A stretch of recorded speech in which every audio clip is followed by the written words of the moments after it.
So this is how you can see the Apple Watch time even after your battery drains entirely, right? So it is kind of like a feature for your Apple Watch to not be completely useless when you run out of the battery. And it kind of works the same way even if you turn off your Apple Watch. So when you just hold down on this button and just turn off your Apple Watch completely, this is the exact scenario as if your battery just went dry entirely. And my point is that when your Apple Watch doesn't have any power, you can still tap the digital crown and wait a little bit until the time shows up as a little like indicator in the corner. So it doesn't, you can see that it just shows up after a few seconds, so it's not as instant.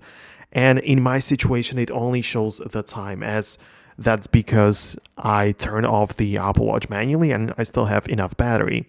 In your situation, and next to the time after, of course, the battery is empty, you would see a red lightning indicator to let you know that the Apple Watch is supposed to be put on a charger, so you actually know what's the situation, right? So you can also just click the side button as well, but when I click it or hold it for a little bit longer, it's going to make the Apple Watch start up. So if I do it like this, it will also make the Apple Watch like show up, make the time appear, right, and everything. But as I say, when I hold down on the side button, it is very likely to make the Apple Watch turn on in my situation that I have enough battery. If you don't have battery, the side button as well as the digital crown are going to show you the time in the corner. So that's how you can make sure that the Apple Watch still makes or uses the most basic feature of telling the time, even if you don't have the battery left inside of your watch. So that's kind of how it works.